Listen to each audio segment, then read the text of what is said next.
Assalamualaikum warahmatullahi wabarakatuh. Halo teman-teman, selamat datang di video pembelajaran kali ini.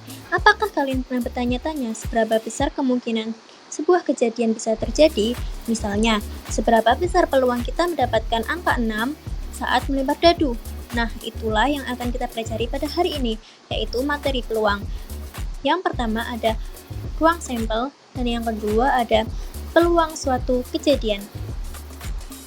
Peluang adalah konsep matematika yang membantu kita memahami dan menghitung kemungkinan terjadinya suatu peristiwa. Dengan mempelajari peluang, kita bisa membuat keputusan yang lebih tepat dalam berbagai situasi, mulai dari permainan sederhana hingga kejadian sehari-hari. Yuk kita mulai petualangan, belajar peluang bersama-sama, dan temukan rahasia di balik setiap kemungkinannya. Langsung saja, yang pertama ada ruang sampel. Percobaan adalah suatu kegiatan yang dapat memberikan beberapa kemungkinan.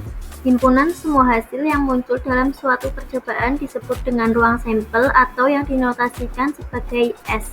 Contohnya, percobaan melempar satu mata uang. Di sini saya misalkan uang seribuan, angka dan angklung. Ada kemungkinan yang terjadi yaitu keluarnya angka dan angklung. Di sini angka sebagai angka dan angklung sebagai gambar.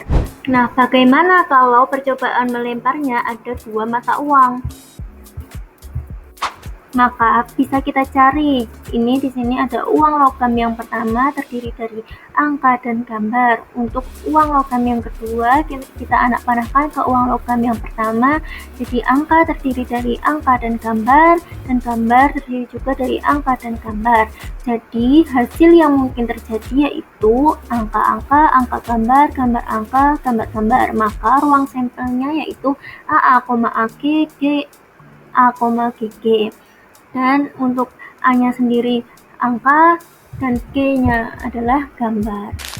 Nah, bagaimana kalau 3 mata uang? Ya sama seperti tadi. Kalau tadi melempar 2 mata uang, ada 2 uang logam. Kalau ini melempar 3 mata uang, ada 3 uang logam. Jadi kemungkinan ini yang terjadi atau ruang sampelnya adalah angka-angka-angka, angka-angka gambar, angka gambar angka, angka gambar-gambar, gambar angka-angka, gambar angka gambar, gambar-gambar angka, dan gambar-gambar gambar. Jadi total ruang sampelnya yaitu ada 8. Selanjutnya ada percobaan melempar satu dadu. Di sini kalau jatuh jelas ya, ada 6.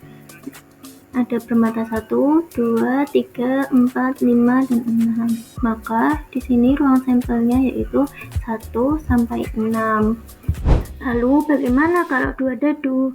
Jadi ini kita bikin tabel seperti ini biar mudah.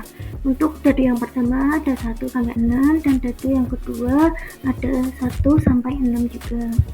Maka ruang sampelnya ada 1, 1, 1, 2, 1, 3, 1, 4, 1, 5, 1, 6. Nah, bagaimana kita tahu kalau 1 dari mana? 1 yang awal itu dari dadu yang pertama. Dari dadu yang pertama dapat 1 dan dadu yang kedua muncul 1. Jadinya 1,1. 1,2, 1,3, 1,4, 1,5, 1,6 sampai 6,6.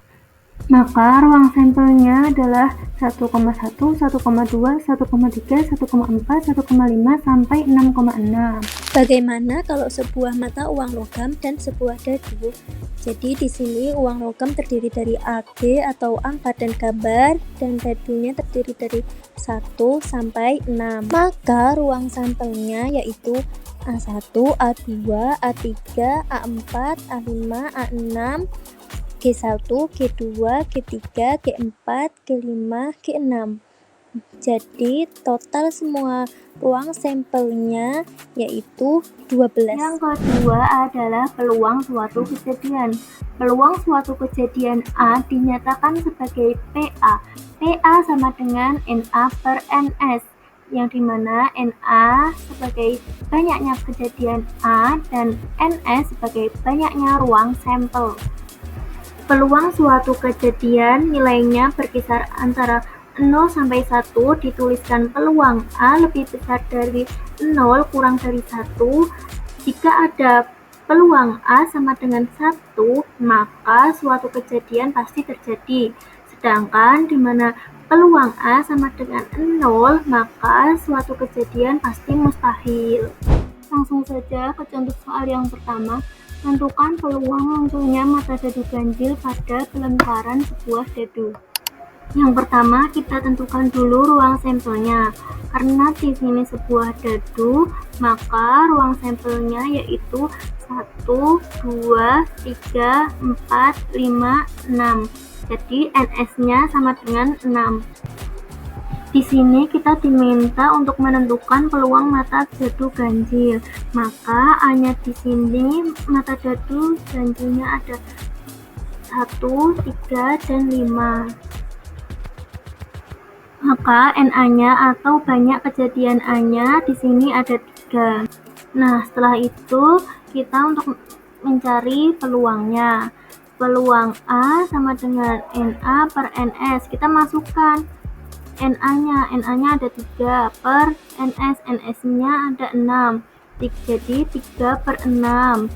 Kita sederhanakan menjadi 1 per 2. Lanjut di contoh soal yang kedua, yaitu 3 buah uang logam dilempar secara bersamaan. Tentukan peluang munculnya 1 angka dan 2 gambar. Kita gambarkan dulu 3 uang logam. Ini gambarkan seperti ini. Logam pertama, kedua, dan ketiga. Kemungkinan hasilnya adalah angka-angka gambar, angka gambar angka, angka gambar gambar, gambar angka-angka, gambar angka gambar, gambar gambar angka, dan gambar gambar gambar. Di sini yang diminta adalah 1 angka dan 2 gambar. Di sini kita menentukan NS-nya dulu atau ruang sampel.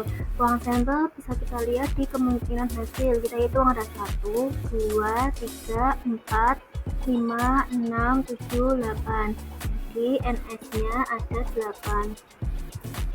Selanjutnya kita menentukan NA atau peluang munculnya 1 angka dan 2 gambar. Mari kita lihat yang 1 angka dan 2 gambar. Di sini bisa kita lihat ya, yang 1 angka dan 2 gambar itu ada 3.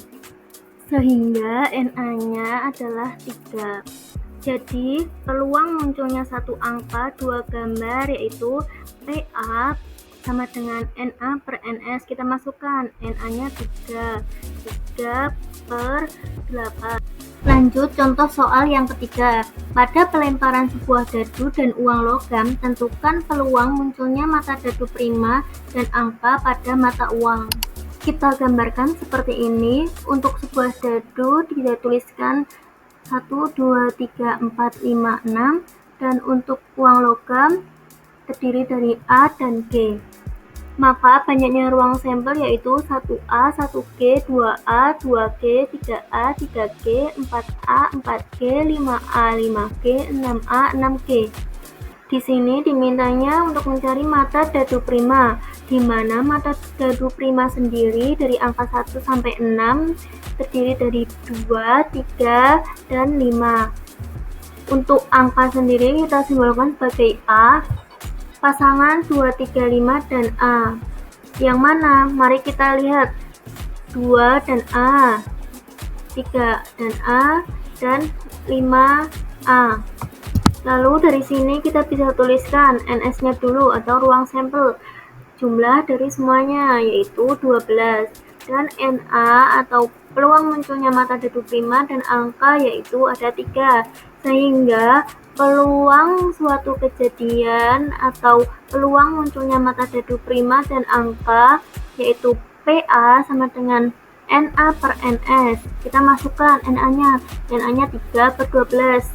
Lalu kita sederhanakan sehingga peluang munculnya mata dadu prima dan angka yaitu 1 per 4. Sekian penjelasan saya pada kali ini tentang materi peluang. Kurang lebihnya saya mohon maaf. Terima kasih, semoga bermanfaat dan mudah dipahami. Saya akhiri. Wassalamualaikum warahmatullahi wabarakatuh.